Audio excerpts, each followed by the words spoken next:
Hi weavers, ఈ వీడియోలో మనము ఎంఎస్ఎస్ఎస్ 2007లో పర్చేజ్ ఇన్వాయిస్ యూజర్ ఫామ్లో సబ్ టోటల్లే ఏ విధంగా కాల్కులేట్ చేయాలో మనము ఈ వీడియోలో మనము నేర్చుకుందాము. ముందుగా మనము మన ఎంఎస్ఎస్ఎస్ యాప్ని ఓపెన్ చేసుకుందాము. షీట్ని ఓపెన్ చేసుకొని అక్కడ చూసారా పర్చేజ్ ఇన్వాయిస్ ఉంది కదా, దాన్ని మనం ఓపెన్ చేసుకుందాము. ఓపెన్ చేసుకుంటే మనకి ఈ విధంగా మనకి డిస్ప్లే అయ్యింది. ఈ కిందనే చూసారా మనకు లైన్ టోటల్ ఉంది కదా, ఆ లైన్ టోటల్ కిందనే మనకి సబ్ టోటల్ అన్నది మనకి కిందనే రావాలి. అక్కడ ఉంది కదా, అక్కడ మనకి సబ్ టోటల్ అన్నది రావాలి. ఇప్పుడు సబ్ టోటల్ ఏ విధంగా మనం కాల్కులేట్ చేయాలో మనం ఈ వీడియోలో నేర్చుకుందాము. ముందుగా మనము డిజైన్ వ్యూలోకి వెళ్ళాలి. డిజైన్ వ్యూలోకి వెళ్ళాలంటే ఎక్కడో కాడ మౌస్ని క్లిక్ చేసి రైట్ క్లిక్ చేస్తే మనకి ఏ విధంగా మనకు వస్తుంది. మూడోది చూసారా, దాని మీద క్లిక్ చేస్తే మనం డిజైన్ వ్యూలోకి వెళ్తాము.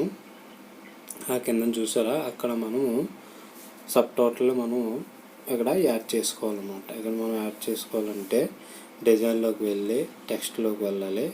టెక్స్ట్లోకి వెళ్ళి మనం క్లిక్ చేసినట్లయితే మనకి ఈ విధంగా అది యాడ్ అవుతుంది. దాన్ని మనం ఇక్కడ యాడ్ చేసుకోవాలి. ఇక్కడ మనం నేమ్ అది ఇచ్చుకోవాలండి. రైట్ సైడ్ దాంట్లో మనం నేమ్ అన్నది మనం మామూలుగా టైప్ చేసుకుంటామండి. ఇక్కడ నేమ్ అన్నది మనం సబ్ టోటల్ అని మనం నేమ్ వచ్చేసుకోవాలండి. ఇక్కడ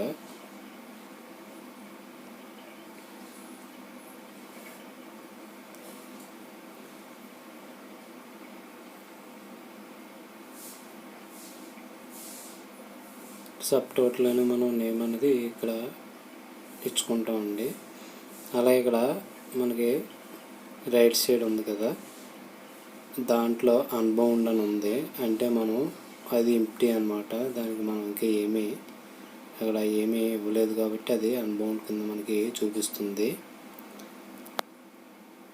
ఇప్పుడు మనం ఫాంట్ని సైజుని ఇంక్రీజ్ చేసుకొని అలాగే బోర్డులో ఇచ్చుకుంటే మనకు కొంచెం అపియరెన్స్గా కనబడుతుంది.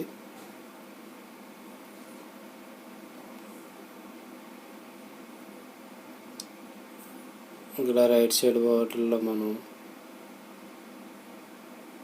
కొంచెం సైజుని కూడా మనం కొంచెం పెద్దది చేసుకుందాము, చూడడానికి అపియరెన్స్ ఉండడానికి.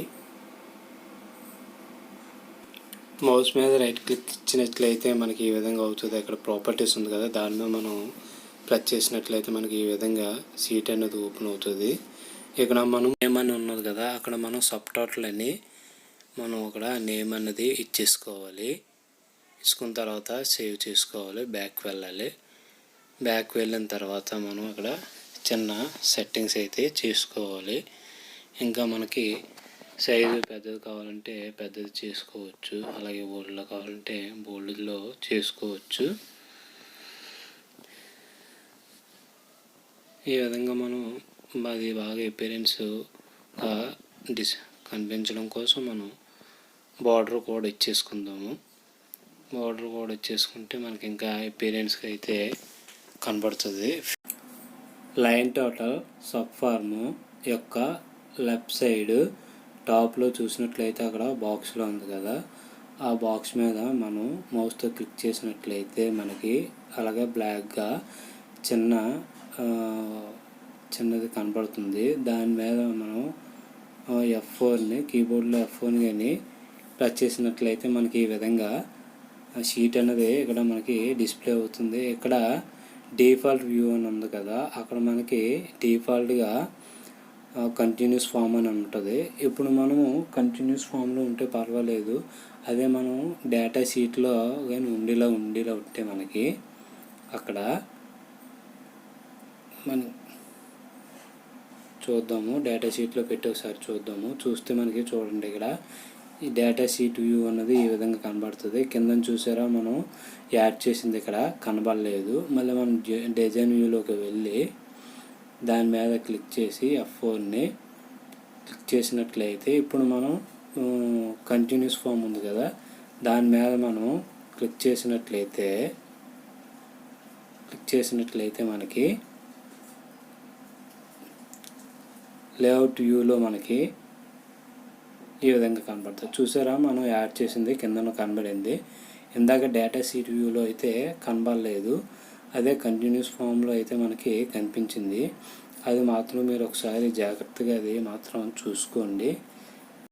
ఇప్పుడు మనము లైన్ టోటల్ ప్రాపర్టీ షీట్లోకి వెళ్ళి కంట్రోల్ సోర్స్లోకి వెళ్ళి అక్కడ 3 చుక్కలుగా ఉంది కదా, దాని మీద క్లిక్ చేసినట్లయితే మనకి ఇక్కడ మనం ఏ ఫార్ములా అయితే ఇక్కడ ఇచ్చామో ఆ ఫార్ములా ఇక్కడ మనకి డిస్ప్లే అయ్యింది. చూడండి, ఇక్కడ నేను మీకు బోర్డులో చూపించాను.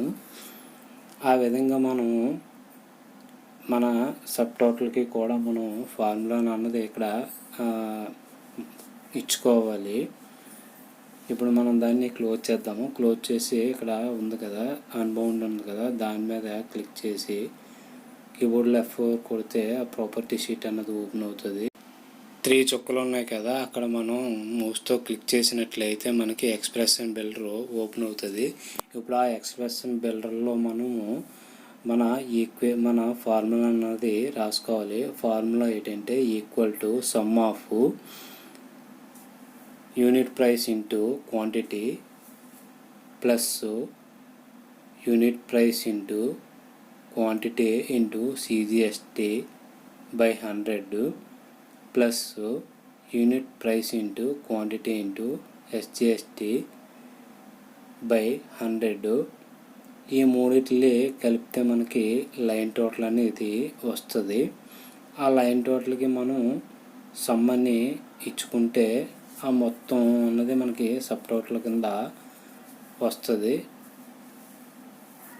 ఈ విధంగా మనం ఈక్వేషన్ అన్నది మనం ఇక్కడ రాసుకోవాలి. ఈక్వేషన్ను రాసుకునేటప్పుడు జాగ్రత్తగా 1-2 సార్లు మనం రఫ్గా ఏ కాగితం మీద ఎక్కడో రాసుకొని అప్పుడు మనం ఎక్స్ప్రెషన్ బిల్డర్లో మనం ఈక్వేషన్ అన్నది టైప్ చేసుకుంటే మంచిది.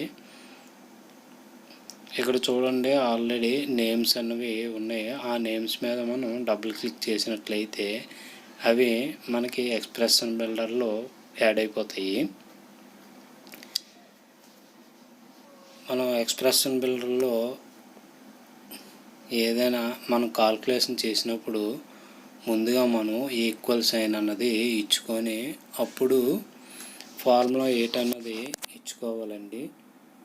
ఇచ్చుకొని మనం అక్కడ ఫీల్డ్స్ని ఏ ఫీల్డ్స్ని అయితే యాడ్ చేసుకోవాలో ఇక్కడ ఎక్స్ప్రెషన్ బిల్డర్లో మ్యాక్సిమం ఉంటాయండి. ఒకవేళ లేనట్లయితే మనం టైప్ చేసుకోవాలండి. ఈ విధంగా మనం ఈక్వేషన్ అన్నది కరెక్ట్గా రాసుకొని చూసుకోవాలండి. మనం సేవ్ చేసుకుందాం. సేవ్ చేసుకొని ఒకసారి మళ్ళీ మనం బ్యాక్ వెళ్దామండి. మనం లేఅవుట్ వ్యూలోకి వెళ్దామండి. ఇప్పుడు ఇక్కడ కిందని చూసినట్లయితే మనకి డిస్ప్లే అయ్యింది. సబ్ టోటల్ అని మనకి అమౌంట్ అన్నది అక్కడ డిస్ప్లే అయ్యింది. అమౌంట్ అన్నది మనకి రూపీస్లో కనబడకుండా మామూలుగా నంబరింగ్లో మనకి కనబడింది. కాబట్టి మనం ఒకసారి ఆ ప్రాపర్టీ షీట్లోకి వెళ్ళి అక్కడ స్టాండర్డ్ ప్రాపర్టీ షీట్లోకి వెళ్ళి ఫార్మూట్లోకి వెళ్తే మనకి స్టాండర్డ్ అని ఉంటుంది. అక్కడ ఆ స్టాండర్డ్ని మనం క్లిక్ చేసినట్లయితే మనకి అది రూపీస్లో మనకి అమౌంట్ అన్నది డిస్ప్లే అవుతుంది. ఇక్కడ చూడండి, అమౌంట్ అన్నది మనకి రూపీస్లో డిస్ప్లే అయ్యింది, కరెన్సీలో మనకి డిస్ప్లే అయ్యింది. ఈ విధంగా మనము సబ్ టోటల్ అన్నది ఏ విధంగా కాల్కులేట్ చేసుకోవాలో మీకు అర్థమైంది అనుకుంటున్నానండి. ఇప్పుడు మనం ఒక డేటాని ఇక్కడ ఎంటర్ చేసి చూద్దాము. ముందుగా సప్లయర్ నేమ్ అన్నది ఇక్కడ ఇచ్చుకోవాలండి. ఇక్కడ మనము ఎంటర్ మాత్రం యూజ్ చేయకూడదు. మనం నెక్స్ట్కి వెళ్ళాలంటే ట్యాబ్ని మాత్రమే యూజ్ చేసుకోవాలండి. ఎంఎస్ఎస్ఎస్లో ఎంటర్ని యూజ్ చేయకూడదండి. మనం ట్యాబ్ నెక్స్ట్కి వెళ్ళాలంటే ట్యాబ్ని మాత్రమే యూజ్ చేయాలండి. అది మాత్రం మీరు ఖచ్చితంగా గుర్తు పెట్టుకోవాలండి. ఇక్కడ మనం ప్రొడక్ట్స్ని ఇచ్చేద్దామండి, అలాగే క్వాంటిటీని కూడా ఇచ్చేద్దాము. అలాగే రెండో ప్రోడక్ట్ని యాడ్ చేసుకుందాం, దాని క్వాంటిటీ కూడా ఇచ్చేద్దాము. ఇక్కడ మీరు కింద చూసినట్లయితే మనకి అమౌంట్ అన్నది మనం ప్రోడక్ట్ క్వాంటిటీ ఇచ్చిన తర్వాత మనకి అమౌంట్ అన్నది ఇక్కడ యాడ్ అవ్వడం మీరు చూడండి. అక్కడ మొత్తం అమౌంట్ మనకి లైన్ టోటల్ అమౌంట్ అన్నది మొత్తం ఇక్కడ మనకి యాడ్ అయిందండి. మీకు అర్థమైంది అనుకుంటున్నానండి ఏ విధంగా మనము సబ్ టోటల్ కాల్కులేట్ చేసుకోవాలో. ఇప్పుడు ఒకసారి మనం రిపోర్ట్ని కూడా చూద్దామండి ఏ విధంగా వచ్చిందో. ఇక్కడ మనం యాడ్ చేసింది మనకి లాస్ట్లో కనబడుతుందండి. ఇక్కడ చూసినట్లయితే చూడండి, ఇక్కడ సాహు సంజయ్ కూడా అమౌంట్ కూడా యాడ్ అయింది. మొదటిసారి మీరు ఈ వీడియోని చూసినట్లయితే మా ఛానల్ని సబ్స్క్రైబ్ చేసుకోండి, లైక్ చేయండి, షేర్ చేయండి. Thanks for watching.